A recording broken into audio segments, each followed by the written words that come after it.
In the grim darkness of the 41st millennium, war is, well, everywhere. Large armies from hundreds of different factions vie for control of every inch of the known galaxy. Factions serve different gods and different desires and motives, fighting constantly to establish control over every little inch of the galaxy. You see massive god machines, superhumans, unknown alien races that are seeking to devour the universe. But amongst all of that, there's a stabilizing factor that tries to control the extremes of the galaxy, especially in humankind. And that is the Inquisition. So today that's what we're going to be talking about. We're going to talk about the major factions of the Inquisition and why they're interesting to discuss and to learn about, and maybe set you guys up on a path to deep dive even more lore that way. Weapons at ready. It is time. The Inquisition started in the remnants of the Horus Heresy, where Malcador had organized his Inquisitors to locate all of the problems and instabilities in the Imperium to ensure that there will never be a Horus Heresy again. And this drive started simple. Their focuses were pretty simple. Some focused on the actual warp and chaos and the destruction that caused, while others were focused on the intrigue and the instabilities that brought about the reality that set the stage for the Horus Heresy. This may be chasing down heretics, or general fraud and waste and corruption. Some focused on the Space Marines, thinking that they were the root cause of the problem, while others branched into different paths to ensure that the Imperium would stay stable and last as long as possible, while the world tried to recover from that galaxy-consuming war. Because of this, they were given almost carte blanche authority in the Imperium. They have absolute authority to execute, to purge, and even to commit exterminatus on an entire planet. They can requisition armies and wield unknown powers that aren't allowed for most people. They're considered to be some of the most trusted individuals in the Imperium itself, but in times that has come into question and has led to a lot of chaos and destruction inside the Imperium when Inquisitors either overstepped their authority or tried to force a situation. One of the most known examples of this is when an Inquisitor tried to force an exterminatus on a planet that had succeeded in repelling all of the demons and had pushed them out and away with the assistance of the Space Wolves. Well, the Space Wolves didn't take kindly to that. They saw these people as heroes and as the strong guiding force that should be adhered to in the Imperium. So when the Grey Knights and the Inquisition decided to commit exterminatus, the Space Wolves stepped up to try and protect the people. And this led to a long, rolling battle between the Grey Knights and the Space Wolves that nearly led to the destruction of both legions if it hadn't been stopped. The only good limiting factor for the Inquisition is that they are broken up into ordos, or branches of focus and study. This means that a lot of times they are focused on one thing and one thing only, and they don't tend to venture and wield their power across the board in a very dangerous fashion. And this is probably the thing that's helped them not get axed by the rest of the Imperium up to this point, because some of them have made very bad decisions. So we're going to talk about the Ordos next, and why they're important and what makes them unique. For the Emperor! You guys may not have noticed lately, but I've been working on leveling up my YouTube channel to a whole new level, and because of that, the tool I've been using to do that has reached out to me and actually wants to affiliate with me, which is wonderful. And that is vidIQ. vidIQ is a software that specializes in leveling up your YouTube channel.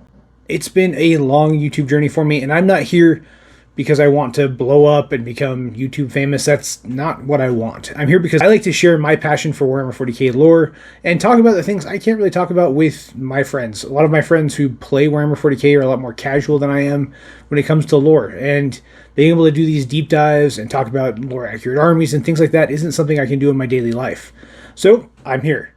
And because of that, I wanted to find all of you guys that are the same way.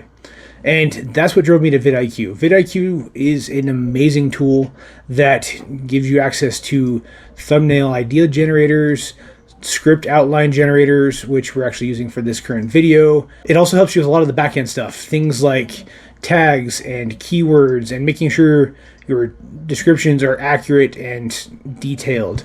All these little things are little minor tricks that help me find more of you. In the last few months since I've started doing this, I've had multiple videos reach over 5,000 people, which beforehand, if you go look, even a year ago, I was reaching maybe 100 if it was a good video. So vidIQ has really made a difference and helped me refine my skills through various trainings and tools so that I can share my videos and my love with you guys. So if this is something that intrigues you, if you want to be able to share your videos and your interests with more of the general public, there's a link down in my description that will take you to an awesome affiliate site and help you guys get set up. There are free options as well as different paid options that you can do, and I definitely recommend checking them out and figuring out what's best for you. Now let's get back to the video that vidIQ helped me create. Abhor the demon!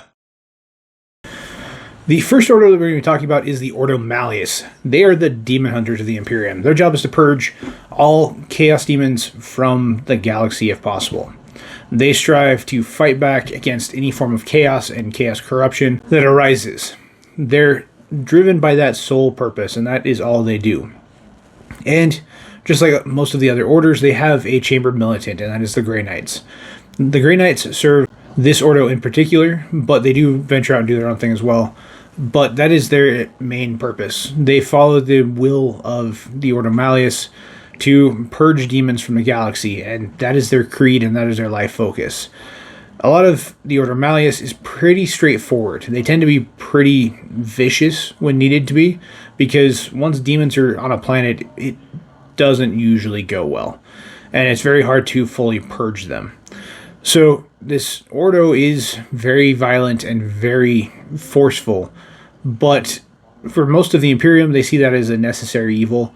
The leadership of the galaxy is very aware of the Inquisition and is willing to serve the Ordo Maleaus more than probably a lot of the other orders, because the Ordo Maleaus is a thing that if they're there, things have gone very, very, very bad, or are about to go very, very, very bad.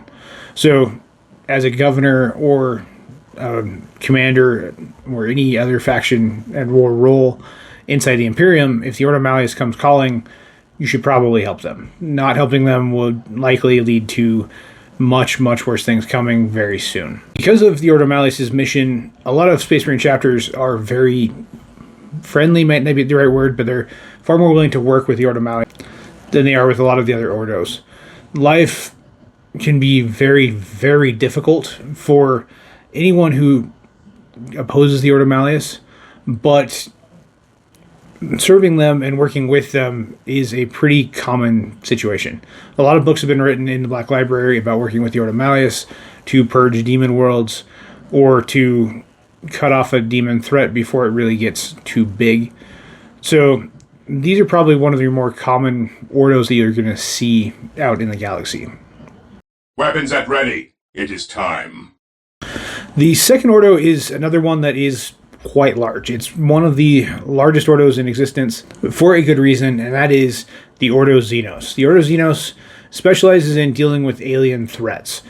Their main current threats are the Greenskins and the Tyranids that are on the largest scale. They're also focused on the Tau and the Eldar as well, and the Drukhari.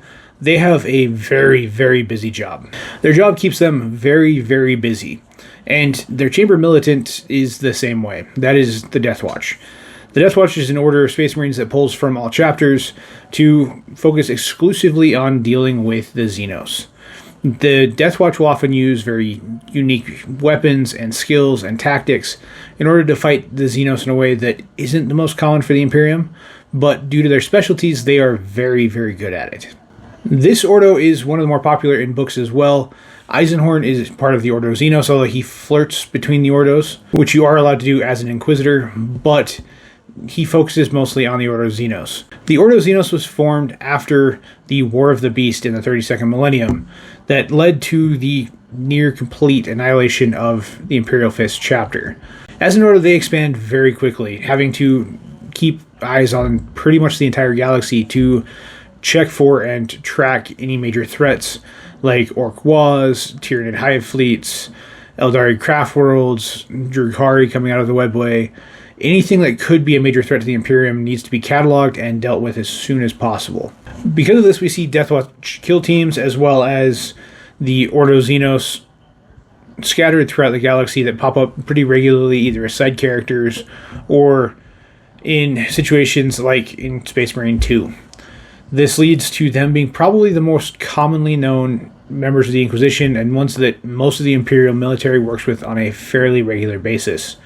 For example, Armageddon likely has multiple Inquisitors there who are focused on the greenskin threats on Armageddon.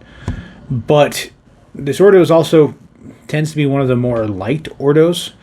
They're less likely to be heavy-handed with the Imperium citizens, but are far more violent with the Xenos, which means they get results. And it's one of the more open and discussed branches of the Inquisition, because a lot of the stuff the Ordo Xenos doesn't have to stay classified due to potential chaos corruption. Talking about how a group of Inquisitors led a strike that eliminated a greenskin threat or stopped a Drukhari raid is something that the Imperium wants to publish. So we see a lot more of that. And due to the way Games Workshop does their books and balances, this is exactly why we see more Ordo Xenos books than we do anything else. We do have some series for the other Ordos that is not unheard of, but the Ordo Xenos does get the majority of the hype and the experience. Light of the Emperor! The third major Ordo to appear is the Ordo Hereticus. They came in the 36th millennium after a civil war was sparked by corruption and chaos cultists, moving in to lead people astray and pull them away from their convictions. And this Ordo is probably one of the most violent and quick-to-act Ordos in the Imperium. If there's any hint of heresy, they are investigating on the second they have proof. That heretic is gone, and anyone tied to them is gone. And unlike the first two Ordos we've talked about, the Ordo Hereticus is focused exclusively on humanity. They're looking for corruption anywhere inside humanity, around humanity, and they're often commonly known as witch hunters by the Imperium. They're the ones looking for any sign of problems that could lead to chaos taint potentially within humanity. This Ordo has a chamber militant as well, and that is the Adeptus Sororitas. The Sisters of Battle serve the Ordo Hereticus faithfully and violently. We see this in a lot of the Adeptus Sororitas books. A lot of times they're tied with the Ordo Hereticus at the moment, and they are purging any type of corruption and wiping it from the face of the earth. The Ordo Hereticus is a stabilizing factor in the Imperium, but it also causes a lot of instability at the same time. It leads to confusion and discord amongst a lot of the religious leaders, because if any of them stray from said doctrine at all, even if they can prove that it was the original doctrine, a lot of times it can lead to them being punished by the Ordo Hereticus as well. We stand ready. So this makes up the three major Ordos in the Imperium. Let me know in the comments below if there's any other Ordos that you'd like me to talk about. There's a lot more of them. For example, you have the Ordo Sicario, whose primary job is to keep the Officio Assassinorum in check and make sure they don't fall to corruption, which did happen a couple times in the Imperium. On top of that, there's others that keep track of any type of time warping and making sure there's not people out of time causing corruption inside the Imperium or outside. You've got a bunch of other branches as well, keeping track of different things. You have one branch of the Inquisition tracking the Space Marines. You have another one tracking the Mechanicus, all to make sure that there is no major corruption or paths of heresy and civil war. If you guys want me to do a breakdown on any of those smaller ones, let me know in the comments below, and let me know which ones you'd like me to focus on. We could do a breakdown on them. I also thought about doing lore accurate army videos for some of these Ordos and tying them to their chamber militants, but so far those haven't been doing very good lately. So we may stop or back off the lore accurate list for a little while and try them again here in a few months. So make sure you guys go and check out my Patreon. We have some of the short stories for some of my other videos in there, and you can get those for free when you sign up. We also have a lot of other tiers that give you a lot of other things, including sweatshirts and t-shirts. I'll throw some of the pictures up here. some of the cool stuff that we have coming and some of the cool stuff that you can get for free depending on which tier you're on.